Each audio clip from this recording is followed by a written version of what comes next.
Welcome to the IIT Madras Alumni Association Fireside Chat for January. I'm the host, Rajiv Srinivasan. I'm at this point an adjunct faculty in strategy at IIM Bangalore, class of 78 BTech Electronics from IIT Madras. And I'm delighted to have with me our guest for the evening. That's Mr. CMA Nair. He is BTech Electrical, 1965, executive management training at INSEAD in France. He was at Alstom T&D France as VP of Global Sourcing, VP of Global Industry Strategy, VP of Change Management, etc. And he managed a number of global initiatives, including joint ventures and subsidiaries in China, Mexico, Brazil, USA, and India. And he ran their global program for competitive advantage for new products in a highly competitive global market. He was a board member and audit committee member of Alstom T&D India and board member of Areva T&D India. And he was involved as a steering committee member in setting up 5 factories in India, Baroda, Hosur, and Madras. And he currently has a very strong interest in international business, geopolitics, foreign trade, free trade versus fair trade, energy security, food security, and so on. So, frankly, Mr. Nair is a bit of a Renaissance man. He has strong and well thought out opinions on a large number of topics. So, he's a perfect person for us to kick off this series of fireside chats from IIT Madras Alumni Association. So, the way we will do this is that we will have a 5-minute opening statement from Mr. Nair, and then we'll have about 45 minutes for questions that I'll ask him based on his opening statement and other things that he's saying. And at the end of that, we'll have Telangana dance school. Nisha, please mute yourself. Okay, and then in the last 10 minutes, we'll take questions from you guys. So you don't have to wait till the end for the questions. What you can do is, if you look at the bottom of the screen, you will see that there is a chat button, number 3 or something. And if you click on that, a chat box will come up, and you're welcome to enter your questions there. I'll keep track of them, and towards the end, as in the last 10 minutes, I'll pick those questions. Typically, just one question per person, and I'll request Mr. Nair to answer them. So without further ado, let me now request Mr. Nair to give his 5-minute opening statement. Mr. Nair, floor is yours. Good evening, everybody. Today's topic, as a matter of fact, as you know, is what is happening in the world consequent to the different actions that have been initiated by Trump under different pretexts. But however, you will find his action in Venezuela and his interest or precipitated statements about taking over Greenland and his criticism about NATO and all that is surrounding his expressions and visible indignation about what is happening in the world is all centered around one single concept: how exactly he will be in a position to take care of the interests of the United States. As you know, US has always been a self-centered nation, which has been only bothered they were only bothered mainly about their own interests and how their interest gets converged with the other interests of others. So there is a self-interest in every motive of every American president. Trump is not the first one. And when he said, "Make America great again," he was not the first president to say that. As a matter of fact, it started by McKinley, who started this similar statement, patriotism, self-protection, etc. And then there was Woodrow Wilson, Harding, who said, "Make America great." And then there was Eisenhower, who said about prosperity, and then Kennedy, who also said about the greatness of the United States. So essentially it means Trump is trying to repeat what many of his predecessors said in a manner that appears to be a bit strange, but however in his own way of presentation of things. But our topic today is confined to the different actions, starting from Venezuela. And if you look at what is happening now, Trump has been talking about make America great again. That is a concept that he has been promoting for a long time. But if you talk about Venezuela to start with, the Americans, President Trump had released a national security strategy, and his action in Venezuela is centered around the national security strategy, which actually talks about the Western Hemisphere as defined by the United States, includes the entire South America and the North American countries and some of the other islands around, including probably Greenland. So his idea is that the United States should be able to lead a group of nations in the Western Hemisphere, and Venezuela. He wanted to start with Venezuela, and Venezuela has several issues, and he has been trying to enter that in a manner that is not generally acceptable. But however, he has done that. But issues of Venezuela are very different, and whether he will be able to sort out that is a matter of opinion. But we will see that. Now, if you come to other nations in the South America and continent, the American relations are not really very good. That is something which he has to build if you really want to go by his concept of building a Western Hemisphere led by the United States. The interest in Greenland is nothing new again, because it started from Andrew Johnson, who was the successor of Abraham Lincoln, who negotiated and bought Alaska. At that time, they were also thinking about negotiating and purchasing Greenland because of its strategic location and the American desire to have a foot in the European continent. It did not succeed, and thereafter there were other presidents who also tried to do the same thing. Taft, who tried to negotiate and buy that, he did not succeed. And then during the Second World War, the Americans really saw the importance of Greenland as a location of strategic importance, because they were able to monitor the weather, and normally the ships take course based upon the weather, and they were able to see how the German ships were moving, and the importance of controlling the Greenland. Truman offered $100 million for buying the Greenland from Denmark. That also did not succeed. So the overall interest in the United States in Greenland has been predominant and important, but the only thing is they did not know how to put it across and manage to do that. This is all about what is happening now in the actions of the President Trump in the so-called self-interest of the United States. Then comes NATO. NATO was actually created for protecting the Western nations from the aggression of USSR. And once USSR disintegrated, the very purpose of NATO was under question, although NATO continued to exist. But the complaint of the American president that America is spending a lot of money for running this NATO is right. The Europe, which has been benefiting this presence of NATO for protecting the Europe from the USSR, aggression of USSR, and later the pretext of aggression from Russia, which is really a pretext because Russia had at no point of time any intention to attack Europe. But in any case, today we see the situation. This is precipitated by, again, United States. Ukraine, the confusion in Ukraine was created, that is the 2004 Orange Revolution and 2014 Maidan movement, were all instigated by the United States to create a situation in Ukraine to put Russia into trouble. This is the reason why Russia was compelled to take over Crimea, which is really part of Russia, and it was handed over to Ukraine by Khrushchev. And then the rest of the situation was precipitated around Ukraine. This is how I would put the whole situation in Europe and the actions of President Trump.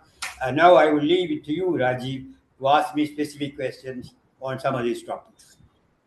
Thank you, Mr. Nair, for that opening statement. One of the things that you mentioned is that the US is putting its own national interests on top of everything else, MAGA and so on. And what he did in, what Mr. Trump did in Venezuela, and he's also threatening to do to other countries like Cuba and Iran and so on. Basically, you listen to us, or I'm going to invade you or make life difficult for you.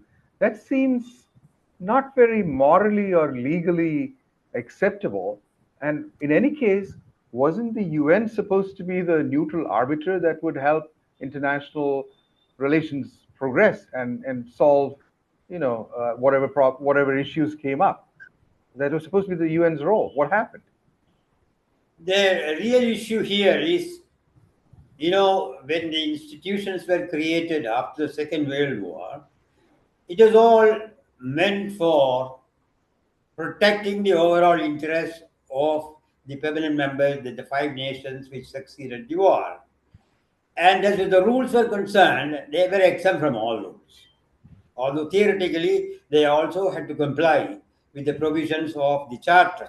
But every permanent member had entered another country in the form of a war.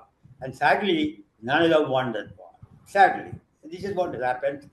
Now, the legal and the moral aspects of this, the permanent members were considering they are not applicable to them. So when Trump did this, he is sincerely thinking that everything is normal for the United States to do that. But there's a pretext in the UN Charter as well as in the World Trade Organization's agreement. There is what is called the National Security Clause. In the UN Charter, it is Clause 51, and there is a similar clause in WTO also.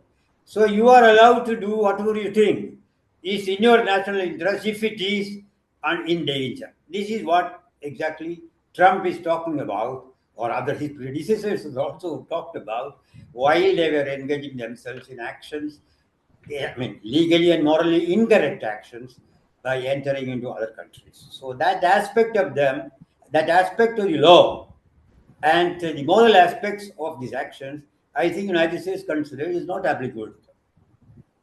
So this is sort of the law of the jungle. Might is right. Chanakya's Chanakya Niti, right? Yeah. Matsya Nyaya. It is so, but then UN as an organization is a weak organization, and when it comes to the extra privileges of the permanent members, UN is exceptionally weak. This is the reality, and that is how the things take place at this point of time. Well, in this context, it's interesting that President Trump has now created what he calls a board of peace, which is supposed to be dealing with Gaza. But isn't this essentially stepping on the UN's toes in the sense that this is what the UN Security Council is supposed to do? But here he's saying, if you pay me $1 billion, billion, not a million, $1 billion, you can join my, group here, and they will decide what happens in Gaza. Doesn't that sound a little bit out of line? You're talking about the Board of Peace, isn't it? That's what that's the Board of Peace. Yeah. Board of Peace. Now, right from the beginning, President Trump was treating Gaza as an opportunity for real estate, right from the beginning. And now UN has not been able to do anything. That is a sad fact. Now he is trying to do something else independent of UN, calling these nations together, putting in the money, and in my opinion, he probably would like to manage that and make Gaza a prosperous state. I do not know in that state what will be the place for the Palestinians, or perhaps even the Israelis, I don't know.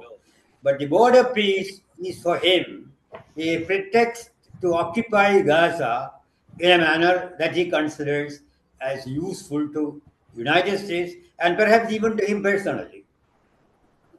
Right. Now, he's planning to turn it into some kind of beach resort, like the French Riviera or something. I saw something in Davos by his son-in-law, Jared Kushner. But this seems to be part of a pattern, right? For example, even in the case of Venezuela, it was more or less a naked resource grab, like 19th century European colonialism generally was. What do you think about that? What happened with Venezuela? Can you just repeat that question once No, again? I said what happened in Venezuela was a naked resource grab, just like 19th century European colonialism. Yeah. Now, you see, I do not know honestly whether United States is thinking about Venezuela for its resources. While it is true that Venezuela is probably the nation probably with the highest deposits of crude oil, now the position with respect to the requirement of oil in future is a matter that has to be examined carefully. Although we have been talking about in different forums about the climate change and the need to reduce the consumption of oil, fossil fuel in general, including oil, the consumption of consumption of oil has not been coming down, and there is no indication that it will come down. Now, the energy point of view, if you look at that, in the 25 years from now, that is in 2050, the total amount of energy required might go up by 60 to 70% for the whole world. Energy includes electricity, heat, and the transport requirement, etc. But what I feel is the requirement of oil itself may not go up. The requirement of oil, if you look at that, out of the 101 barrels per day equivalent of oil that is being pumped out, about 85 barrels are oil. The rest is gas, liquefied gas. Now, these 85 barrels per day, I think, will continue to be like that even in 2050. So, therefore, to assume that there is going to be a very great interest in increasing the output from Venezuela may not be real, and it may not happen also. Okay, so then what is behind the Venezuela movement? Like, Eh, you know, the I green. think his intention is to take Venezuela as an example to get into the fold of the United States so that he starts showing that Venezuela is happy with the United States, and the other South American nations can also follow that, and then build a South America which is under under the sense in the control under the control of the United States. As you mentioned earlier, Cuba is certainly a target. Right. He wants actually to hit Cuba using Venezuela. This is also a possibility because Venezuela is supplying energy to Cuba almost free. And now, under this situation, he may possibly insist that Venezuela does not supply anything free to anybody, including Cuba. And then Right. he will go to the other nations. But it's not going to be easy because the union of the South American nation, Mercosur, they are trying to have their own arrangements and working Right. hard. And Brazil is dead against the United States in many things. And therefore, he's feeling that through Venezuela, he will to have a favorable situation for controlling the South American continent. It may not come through. That's my feeling. But it's basically an updated version of the Monroe Doctrine, right? Some people have been calling it the Donroe Right, Doctrine, right. saying that South America is ours, it's our backyard, and everybody else keep out of it. Although it's, But you know, on the other side, there is another point where he can do something good for Venezuela. Venezuela is basically a rich nation yeah, and has come to this situation, this bad situation, because of poor management. mismanagement. When Chavez took over, he disbanded the entire oil installation, the staff of the entire experienced staff of oil installations in Venezuela, and there was nobody to run anything, and Venezuela got into trouble. Right. So that way, the Venezuelans, I think, if you look at the perspective of Venezuelans, they would like to have a situation similar to the old situation, whether Venezuela can have a prosperous situation from oil, come back to a situation of export of about 3.5 million barrels a day, Per day. have Right. enough money, and live a comfortable life. If America is able to help them to do that, they will be happy, and that can be an example for others to see that America will be able to help them. Although that's a little bit far fetched because what I read suggests that it'll take a huge amount of investment, over $100 billion, Yeah, to yeah. bring things back up because things have fallen into disrepair and so on. But anyway, it's a large question. So Venezuela may not really be coming back into the limelight as an oil producer anytime soon. But let me ask a similar question. You mentioned Greenland, and Greenland also seems to be a bit of a land grab. As you said, Greenland has been something that the Americans have wanted for a long time. Do you see any real merit in their arguments about the need for Greenland? Because once the Arctic Sea or Arctic Ocean is ice free, it'll be like the Panama Canal North.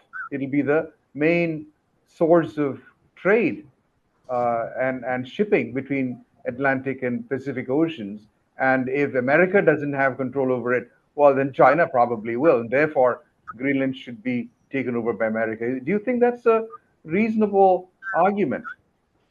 Now, you see, the interest in Greenland for the Yeah, United States has been always and now also is the mineral wealth in that island. That was the first interest that they had.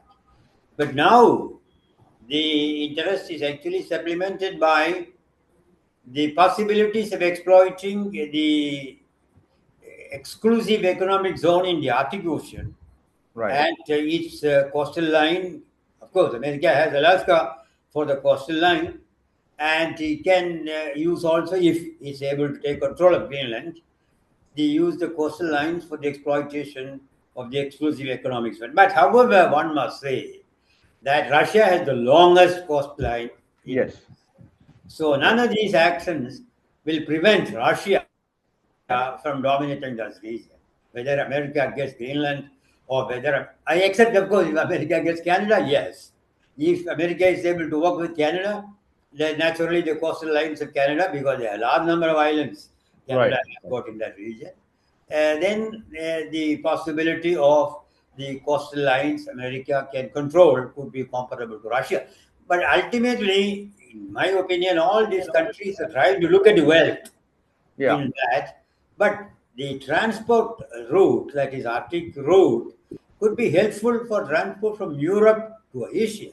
But I do not know how the Americans are going to make use of that. Probably they also will have some advantage from going from Europe to the other coast of, that is the Atlantic coast of United States, Please perhaps. do so.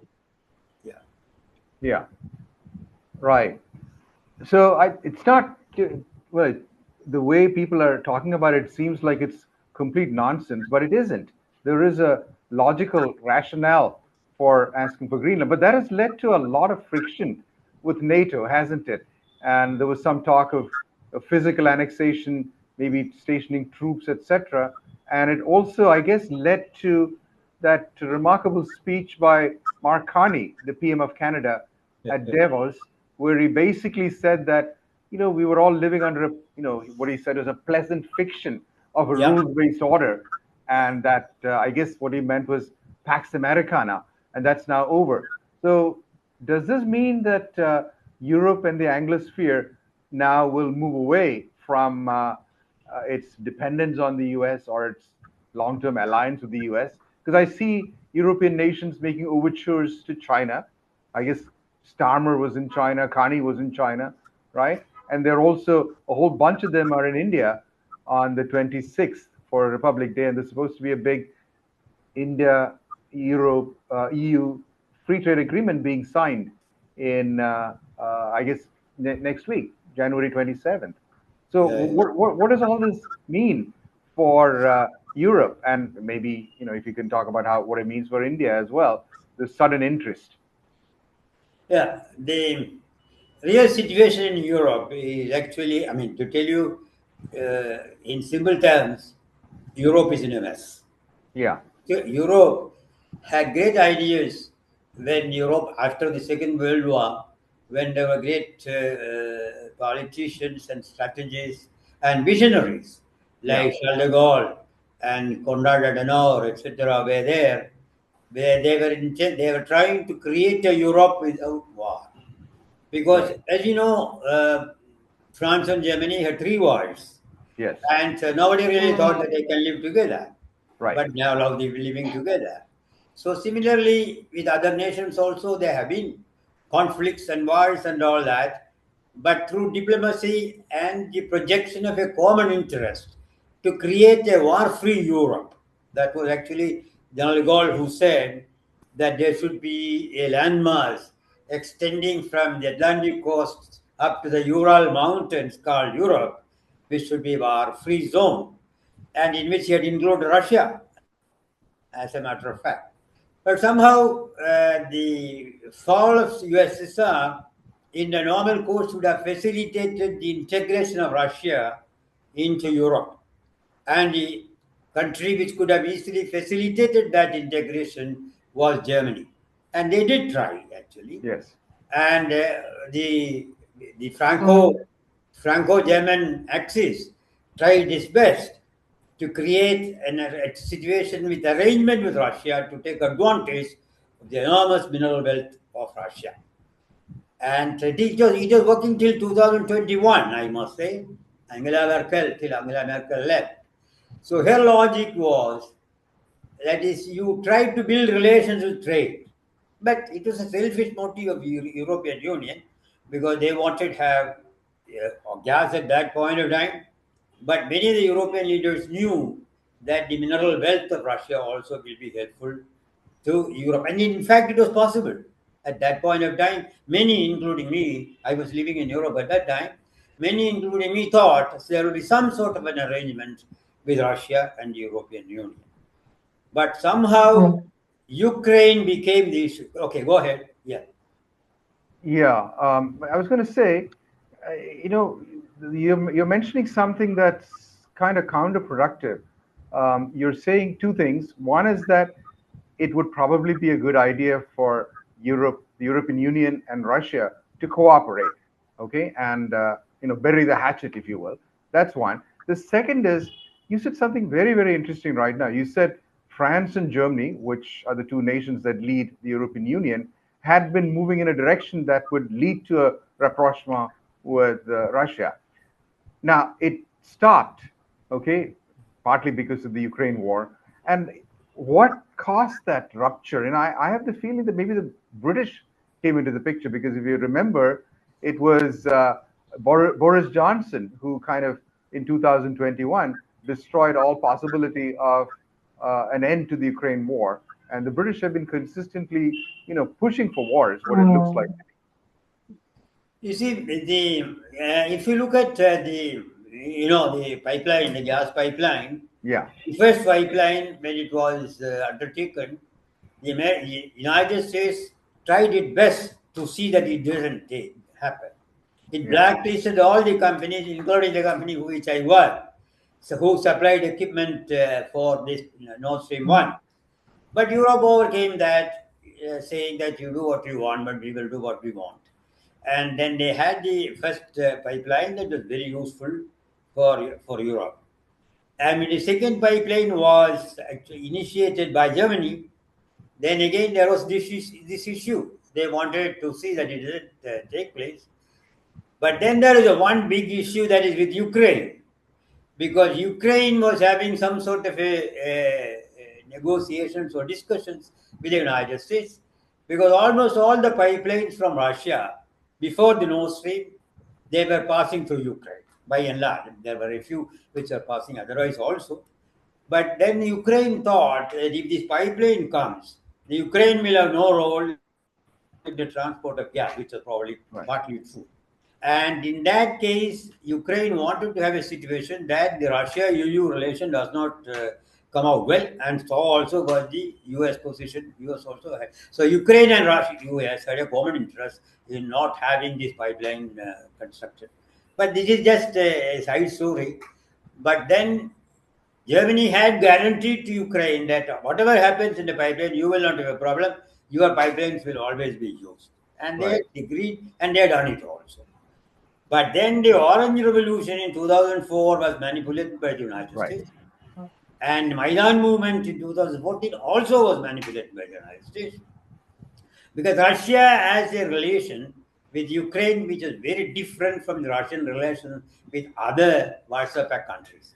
Because I think about 3,000 kilometers of borderline between Ukraine and Russia, and they do not want that to be controlled by NATO. And Ukraine, after the Russian puppet was thrown out, the first target of Ukraine was to become a member of NATO. NATO, right. Now that Russia was dead against, because once they become NATO member, they can put their forces on the border, and that will be very detrimental to the interests of Russia. This is a fact. Now, when they allowed the American warship to come up to the Black Sea and targeting Russian soil, it was too much for Russia, and that is how Crimea was attacked. But if you look at history, Crimea was part of Russia. It was never part of Ukraine. Right. So Crimea was handed over to Ukraine by Khrushchev. Khrushchev, yeah. Khrushchev was born in Ukraine, who gave it as a sort of a gift. Right. And then they used power and Russia took it over. And none of the European nations were in a position to stop it. But they made agreements and live with that. That is how the peace situation was established, and that should have continued. Right.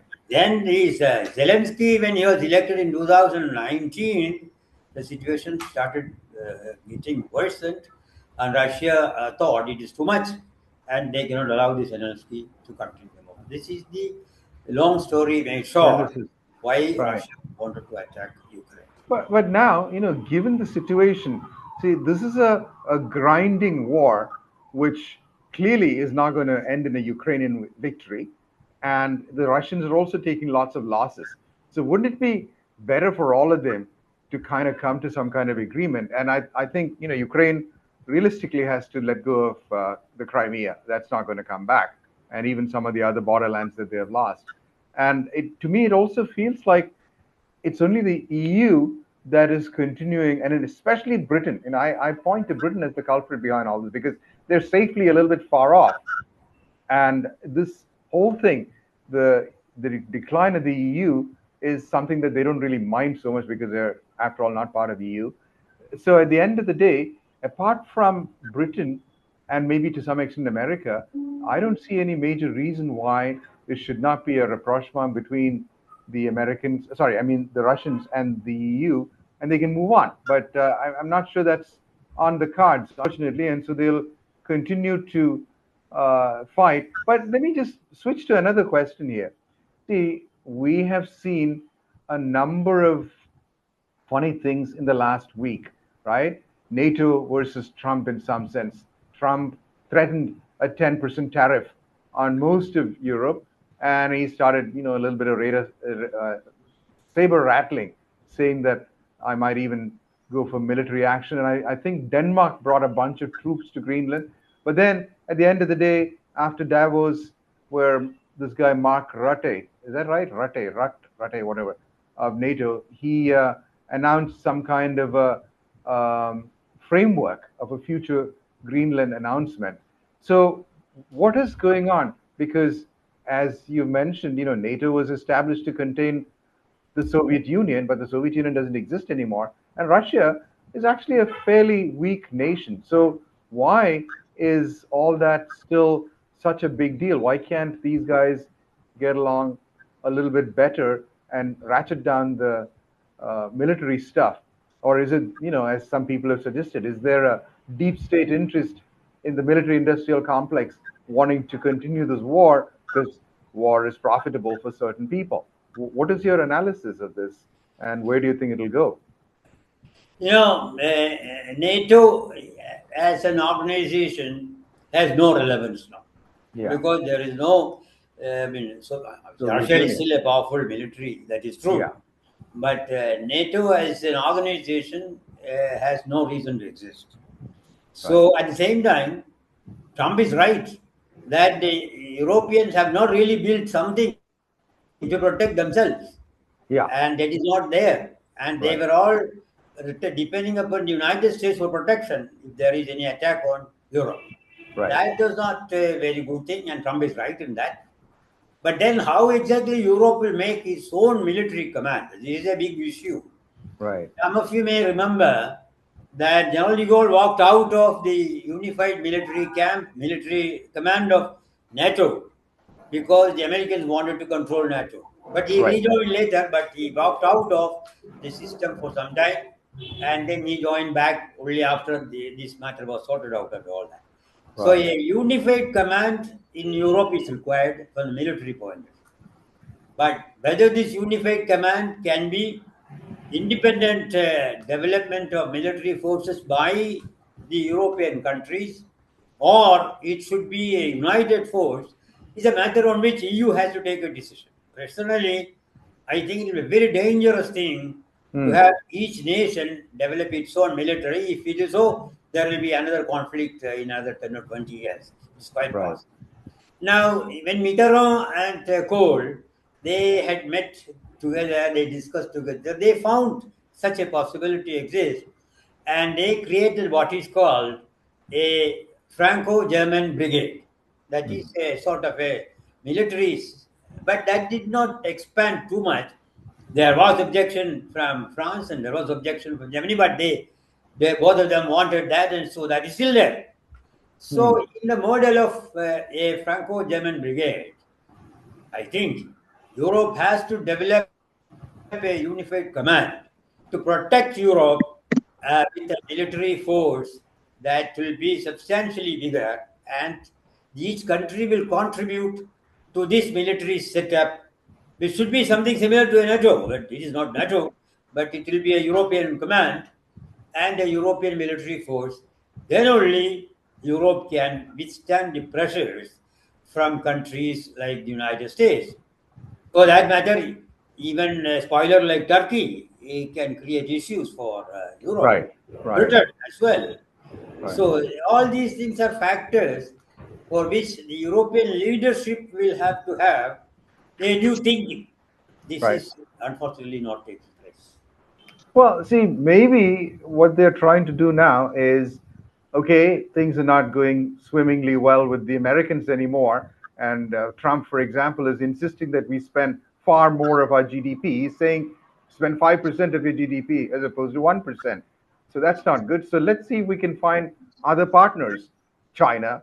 And, to me, that's counterproductive because China is looking to deindustrialize Europe, and it's already succeeding in deindustrializing, for example, Germany, right? The car industry is in deep trouble. And also, they're looking to India as a partner. So, in a sense, the post war American European alliance, which NATO has exemplified, has come to an end. And, that's the end of the, liberal rules based international order and so forth.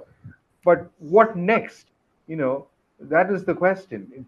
On the one hand, China continues to be a very powerful economic force, and Russia continues to be a very powerful military force.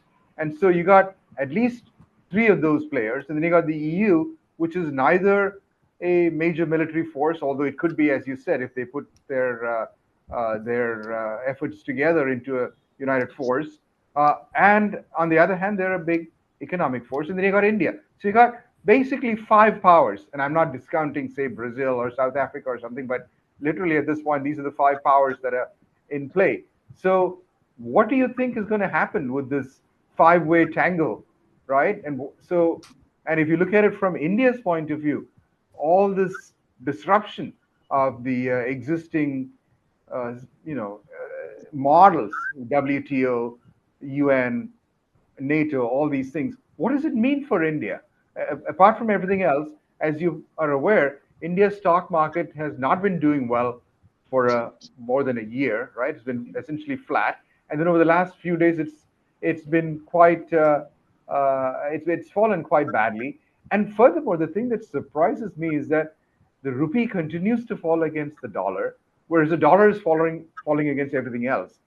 Okay, and India has this bright 7.2% GDP growth. I don't know how to put all this together, and what does it mean for Indians going forward? Now, here, of course, India has to navigate through this situation, which is quite complex. Now, India is doing fairly well, I must say that. Now, the the problem between United States and EU, in my opinion, will not be sorted out Okay. because they will be competing powers. Although EU is not comparable to United States in any way, except technology probably, and the trust that existed between United States and some of the members of EU is lost.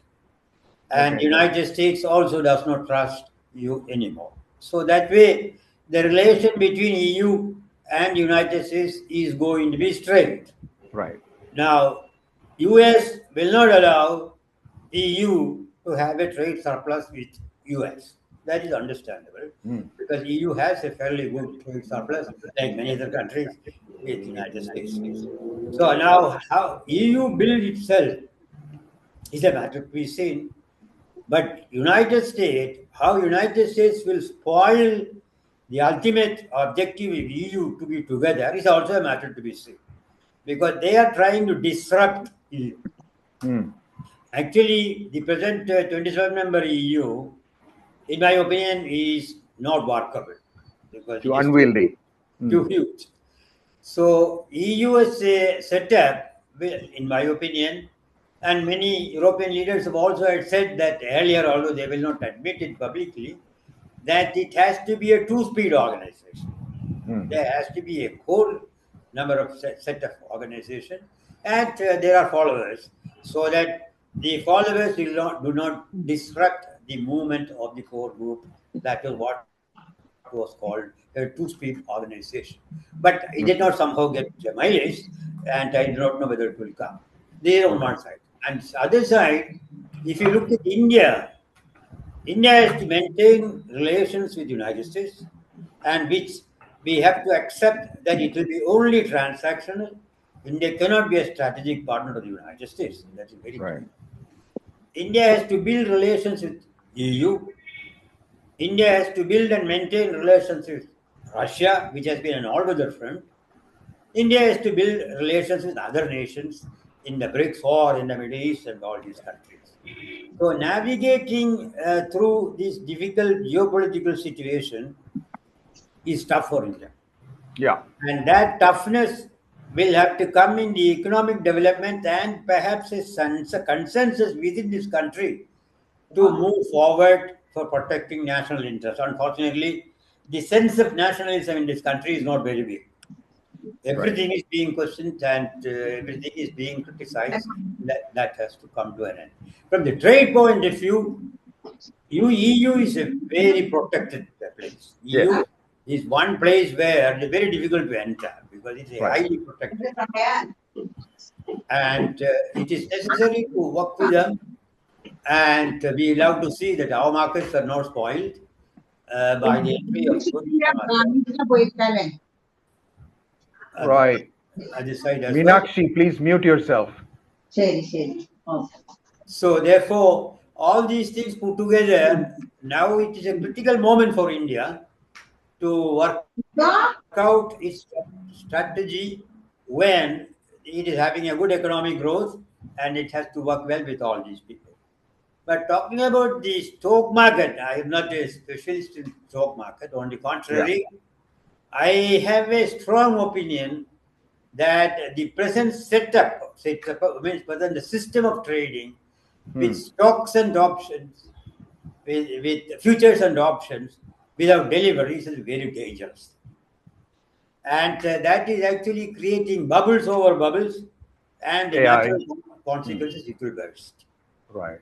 So this is my analysis. I'm not an expert in the stock market, but the financial portfolio, the investment in stocks simply to make profit that is being done by institutional investors is not a very good thing. But portfolio investors with long-term investment in India is a very good thing, and that Yeah. should be promoted. How India will work it out, I don't know.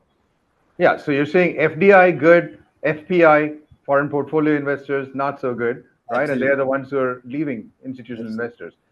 So I think it's a complicated situation for India to navigate, and so it is for the other players as well. So there are, it's hard enough dealing with one elephant. They got 5 elephants out there.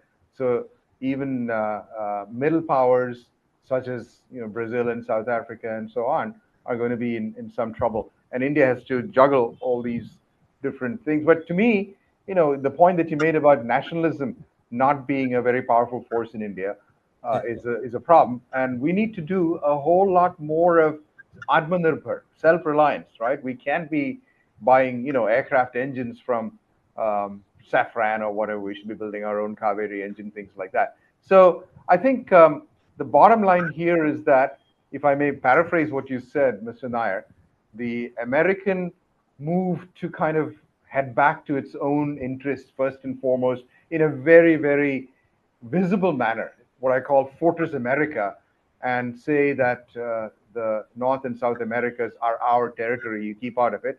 Plus, we want more territory such as Greenland. That's a line in the sand, which may have been American intent all along to dominate, the hemisphere, but is being articulated very powerfully by Mr. Trump now, and we just have to deal with it.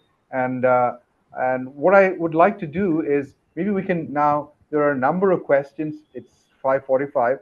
If you don't mind, I'll just ask for those questions, and finally, if there's a little bit time left over, we can conclude with a concluding statement. Okay, so let me, if I may, go ahead and ask these questions that have been brought up. Srinivasan, G.S. Srinivasan says, is all this happening due to Trump, or does the U.S. deep state have a considerable role in it? What do you think?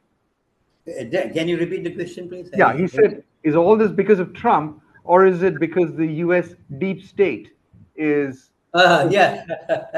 Now, that's a very relevant question.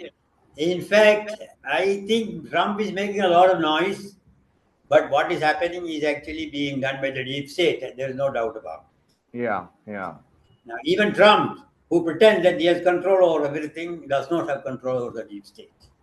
This is a fact. In fact, the Ukraine situation was created by the deep state. Actually. Yes.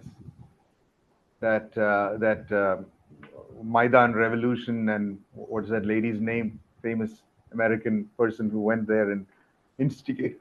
But I would agree with you that the deep state is the one that's, in fact, one of the reasons I supported Trump in 2020 and in 24 was because he was not deep state. But now I think he's been co-opted. I mean, there is no difference between Trump and the deep state anymore. Yeah. That's what it looks like. Okay, next question. Premnath says Venezuela has its own problems, and then he said, can I put in a word about Venezuela? But he hasn't done that, so we'll hold that. Premnath, if you want to type in a question about Venezuela, please go ahead. Okay, we move to the next question. This is from Dattatreya. He says, given the fact that Pakistan has joined Trump's Board of Peace in Gaza, does it act like a deterrence to India's current policy of any act of terror is an act of war, preventing India from taking unilateral actions against Pakistan if the latter pursues its terror policy? So I think what he's saying is, Pakistan is in the Board of Peace, which means, one of Trump's blue-eyed boys, right? What does it mean for India's deterrence? I mean, Pakistan is not the only one. Turkey is there. Saudi Arabia is there. There are many countries. Azerbaijan is there recently. Right. Many countries have agreed to be there in the Board of Peace. But what will happen to the Board of Peace will depend upon many situations.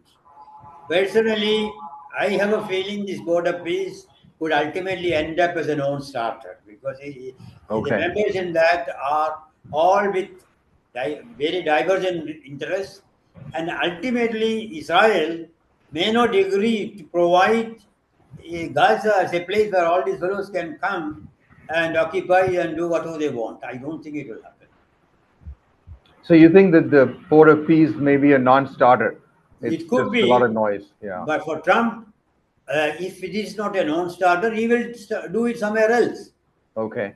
Basically, he wants to create an organization which is counter to the United Nations. That's what I understand. And he controls. To the Security Council of the United Nations. Yeah, that he controls as well, right? Okay. Here's a question from Ramesh. How could Trump's current policies towards Venezuela and NATO reshape India's energy security, especially its imports and diversification strategy? India's energy Now, security. this is a very important topic in the sense, if you talk about the energy as a whole, energy, that is electricity, heat, transport, etc., put together, India's per capita consumption is now about 8,000 kilowatt hour, whereas the world average today is about 25,000, and the United States is about 76,000, and countries like Germany, France, etc., is around 40,000. So now my own projection is that India is to move forward from this 8,000 to maybe about 25, 30, etc. It will have to go. But then the question is, how do we go? See, the point is, our resources today, we have only coal. We don't have much of oil and gas. Probably we may possibly have some, I don't know. But otherwise, if the new finds in Andamans, etc., I don't know that. But otherwise, our natural resources providing energy is mainly coal. And Right. in my view, India has no choice but to use coal till it finds alternative. Will India go for nuclear power in a big way? This is the next question. Now, we had a chance to go in with the Indo-US nuclear treaty. Right. India had a chance to go in a big way with nuclear power. But the problem is that got aborted because of various interests working against, I would say, against even Indian interests, I must say.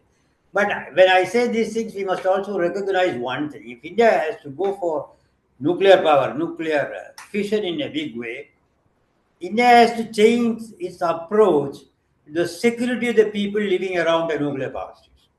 You see, a country like France, where I lived in between two power stations, 25 kilometers, two huge nuclear power stations, 25 kilometers on both the sides. We never talked about the nuclear problem, nuclear accident. Dangers. Nobody was talking about any of these Yeah.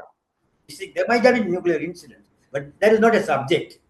But in Right. India, if you talk about a nuclear plant, what will happen if there is an accident? What will happen if there is a Bhopal? It can happen. Yes. So therefore, one of the precautions that India has to do is that about 5 to 10 kilometers radius, people in that, where the nuclear power plant is set up, will have to be taken into confidence. That all your health issues will be taken care of, even if there is no nuclear incident. And in a country like India, where there is no social security system, as it is in France, for example, this is one thing which will give confidence to the people, saying that this is something which we can take this risk and that can happen. Hmm. So that is something which has to take place. But then the real issue now is that the parliament passed the law giving third-party liabilities to suppliers. There will be Right. no supplier in the world, including Indian suppliers, who will agree to that. That means you are giving your death warrant by saying, I will accept third-party liability. It's not possible. So that has to change. Okay. Then comes, will India go for natural hydrogen? I think yes. India might go for natural hydrogen. And I have a feeling the states like Orissa, Jharkhand, and Bihar, all these states, the iron belt of India, will have natural hydrogen, and we may have to go for that. And also more exotic things like fast breeder reactors, with lots of thorium, right? It hasn't taken off as we Yeah. thought it would. And Thorium also, reactor, we yeah, have a pilot plant. I think India has yeah, developed a pilot plant. yeah, We can Kalpaka. think about all these things. Right, right. But the protection of the people living around a nuclear power Yeah, plant should be a primary priority of the government. right, Profit is to me, what is the point in saying nuclear power corporation is making profit? It doesn't matter. If it is making a substantial profit, that right. figure has no sense, because if either portion of the profit will have to be actually taken and should be set apart for other problems that could ultimately come one day. We don't know. Right. Okay, moving on. Here's CP Madhusudan's question. Everyone is wondering what will happen in the midterm elections. Will a new president operate differently or absorb these lessons? midterm election in the United States, I suppose. Yes, yes. Yeah. I I do not want to make a prediction, but although I follow the midterm election very closely in the United States, and the midterm elections in the Congress, as also for the Senate. Right. In the Senate, it will be very difficult to change the equilibrium unless the Democrats try to take advantage of the situation in some of the battleground states where there's a possibility to unseat the Republicans. But I don't really find it that at this point in time. But in the Congress, in the House, it's Likely. very possible Mm. that the Democrats may take over. Because many of the House Republicans are very much on a risky field because the public is very much against the current economic situation and the difficulties that they are suffering now. I don't want to make any projection, but it's a possibility. Yeah, I think the general indications are that, most midterm elections go the wrong way for the existing president or the incumbent president. And this year there have been economic tailwinds or headwinds, I should say, right? Because of inflation and job loss and things like that. So, yeah, there's a possibility that Trump will become a lame duck, as they say, somebody who doesn't control the houses of Yeah. parliament. Right. Next question. This is from Omkar. He says, excellent discussion. Well, thank you very much. Covering pros and cons of geopolitics. Here, hope supply chain and sanctions restore sooner to normalized state. Okay, well, it'll take some time, I suppose, right? Sanctions and tariffs and so on, and supply chain reordering. We got 5 minutes more, so we got time. So I guess that's a comment by Omkar rather than a question. And then here is Jayakumar, Dr. Jayakumar saying, very good discussion. Thank you. The US-Venezuela rift shows up in India mainly through the US slapping a 25% tariff on countries that buy Venezuelan crude, can squeeze margins for companies like Reliance and force them to seek alternative crude sources. This can add volatility to India's overall energy import bill. Isn't that true? So the question is, will this make it more difficult and more expensive for India? But I do not know exactly. I do not want to project the future, but I can say one thing, that the requirement of oil, Yeah, crude oil, is not going to increase. yeah, So there will be, if you look at, in the 25-year framework, that is to say 2050, the requirement of crude oil could be essentially the same. yeah, But today, if you look at the total energy, about 30% of the total energy is from crude oil. But if you look at 2050, it may come down to about 18%, which means the requirement of crude oil will be more or less the same in quantities. And if that is the case, the supply demand situation will make it a difficult one for the oil companies and the oil producing nations to increase output because there will be no demand. yeah. So the price situations may not be volatile and the price situations may be stable, like today, but we have about 45 to 50 US dollars per barrel. 60, yeah. So I don't think that the increased output of 3.5 million barrels from Venezuela is going to affect the overall market situation because the other people will be compelled to adjust to that because Venezuela is an OPEC member. So Yeah. Venezuela has a right to produce more now. Well, there's also the impact on shale oil, right? Below a certain level, like $60, they're not very viable. So they may cut down on their production. Right. So there are too many questions and too many factors there. The next question, Gagan Pratap says, okay, it's a long question. The Duke of Marlborough was accused by his detractors of deliberately prolonging the War of Spanish Succession for his own personal gain. The deep state and Boris Johnson, as one of its agents, may have wanted to do the same in this case, the case of the Ukraine. we can't rule that out. So that's a comment he's made. Yes, there are bad actors, I guess, right? And there are some who actually benefit from continued warfare in Ukraine. Next question. This is from Karma Chandran. What is your opinion about India joining the Board of Peace? What do you think, Mr. Okay. CMA? Should India join? I think India has to be extremely careful about it because India's assessment about the future of the border peace Yeah, is a matter of importance because right. India does not have to get into the bandwagon of anybody at this point of time because it has to have its own assessment of the situation. By joining border peace, will India gain? Hmm. By not joining the border peace, will India lose? These are two questions which India has to analyze. In my opinion, either way, India is not going to gain. This is my feeling. And therefore, India will have to take a calculated risk or wait and see what happens and wait and see what is going to happen in Gaza in the next 1 year.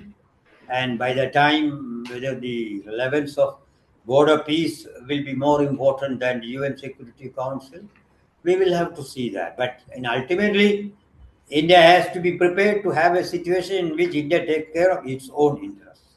Yes. And there was a talk about the BRIC and all, but I have a feeling BRIC will continue to be a loose organization. Yeah. It cannot be an effective organization to counter United States in any case. And the talk about BRIC currency, etc., against dollar also may not work. So, what is going to be the situation when the trade gets balanced by and large, and the currency requirement is actually the exchange rate mechanism, how exactly it will get adjusted against dollar is a matter to be seen, but I don't know the answer for that. But the trade will get balanced, both service and goods may get balanced for the big powers, and they will find an arrangement for settling the trade balance through certain notional currency systems which may exist for keeping the balance. Yeah, the BRICS currency is one such that it's being advocated, and also the general talk is that you'll put all these new mechanisms on blockchains, which would then be self-adjusting. Yeah, this could be. Yeah, it's an interesting thought, but I think it's underdeveloped right now. Okay, and final. Okay, one more question. This is from Gopal, he's a IIT Madras Alumni Association Secretary. He says immigration agents are visiting locations where Trump has lost in the elections and are forcefully deporting immigrants. And they speak about the derogatory, I can't read the next word here, regimes around the world, such as Venezuela and in Iran, when they themselves are violating civil liberties and being poor losers. Okay, so he's saying there's a certain amount of hypocrisy when you're being pretty mean to your own immigrants, including illegal immigrants, and then you talk about Venezuela and Iran and violation of civil liberties. So, is there hypocrisy there? What is your opinion? I didn't follow the question. That is Iran and Venezuela. No, what he's saying is in Iran and Venezuela, of course, they're beating up on their, well, not Venezuela so much. In Iran, they're beating up on their civilians, right? So he says, is there a comparable situation where in America, the ICE agents are running around, immigration agents are running around and bothering people, forcefully putting people on planes and deporting them. So is there something comparable? That's the question he's asking. I do not know the comparison about that, but I must say that as a related topic, which is, of course, in relation to India, I have a feeling that in the present situation in which the United States is functioning, the deep state and the Trump administration and the MAGA mania, Yeah. India has to be extremely careful. Yes. Because yes. the United States, the deep state, is capable of creating instability anywhere in the world, including India. Regime change. Including India. Yeah. So we have to be extremely careful because there are many organizations, NGOs, individuals, so-called experts, and all these people, as one of the industrialists in India used to say, that in India, anybody has a price. If the price is right, you can buy. Yeah. So that is the real situation. And I don't know how India will counter that. And we have to be extremely careful about this. One thing unrelated to this, one thing which I would say about Ukraine, because it will be not very fair to conclude this discussion without talking about what will happen to Ukraine. In my view, Zelensky will have to resign. In any case, there will have to be an election. A new president will come who will be reasonable, and there will be an agreement between Ukraine, Russia. European Union, and Russia to live together. This is how I look at the possibility of a compromise solution in Ukraine. Yeah, I agree with you because there has to be a compromise, and the compromise is not going to come from Russia's side so much because they can continue this war basically forever.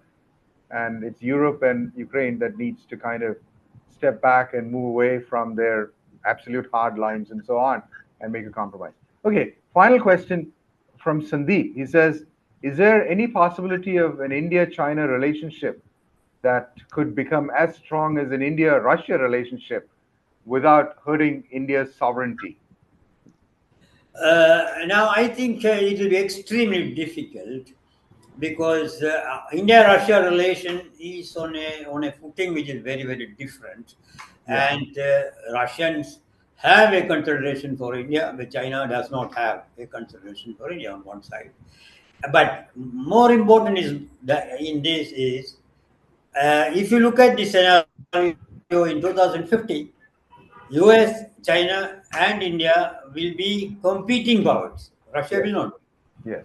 So when you have a situation in which there are three competing powers, who will be one, two, three, etc., we don't know. But in any case, if today's situation, there's only one that is hegemonic power, that is the United States, that the United States, in the normal situation, will not allow China or India to become a hegemonic power if it is possible for them to do that.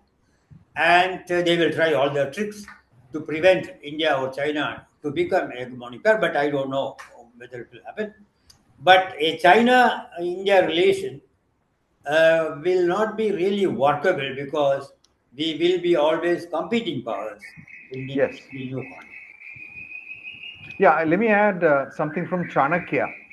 Chanakya talks about how your neighbors are always going to be your adversaries because you will Yeah. have little problems with each other. And therefore, you go for another partner, the far emperor. And India has looked at the US as the far emperor for a long time. And I think the events of the last year or so suggest that that's not a very viable perspective either. So India basically has to look out for itself.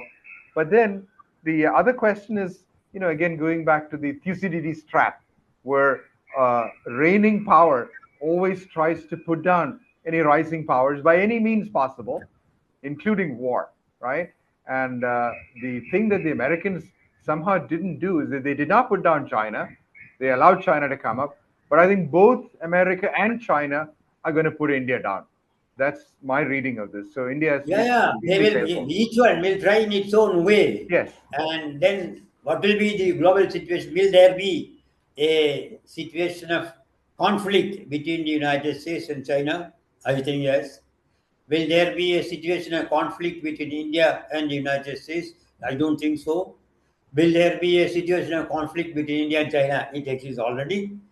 Yes. But all these things put together, it's extremely difficult to make a projection on geopolitical evolution with so many parameters which are not really under control.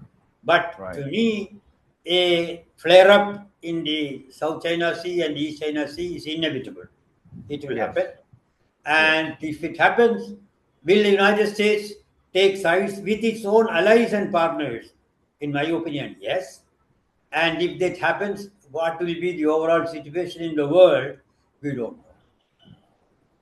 Yeah. And as far as India is concerned, something that happens in the South China Sea and East China Sea is extremely important for us. And so India needs to be able to prevent damage on its own instead of looking Yeah, yeah. to other partners, right? Because the Quad doesn't seem to be all that powerful You're right. anymore. You're So, right. like, You're yeah, right. China made all kinds of noises against Japan, and the Americans didn't do anything, right? So I think at the end of the day, maybe we can just bring this to a conclusion now. I think there are no more questions, and we're 10 minutes over time. But thank you all Yeah. for being here. And so maybe, Mr. Nair, can we have a concluding statement from you based on all the Yeah. issues you discussed? Thank you all for participating. I would like to conclude with a positive note for India, in the sense as a rising power. India has to become now not only a power in the GDP sense, but a power in which there should be the creation of wealth and distribution in a manner that almost every section of the population, particularly the rural India, will be able to get benefited. Only then India can become a really great nation. Today, the notion of developing an India as an urbanization, progress to urbanization, in my view, is fundamentally wrong. And I am inclined to agree with our former President Abdul Kalam, saying Right. that India's growth will have to be done in the rural India, and the economy has to have its center of gravity shifted to the rural India. Along with that, there has to be education, hospital facilities, etc., developed energy, etc. At that point of time, you will have an India which will be probably really great and which is unbeatable by anybody. Great. On that note, thank you very much, Thank you Mr. all. Nair. Thank you very much. Thank you. Thank you. I'm sorry we ran a little bit over, but thank you very much. Thank you This very will be much. put this will be put up on YouTube, so you can watch it later Okay. as well. Thank Okay. you. Thank you.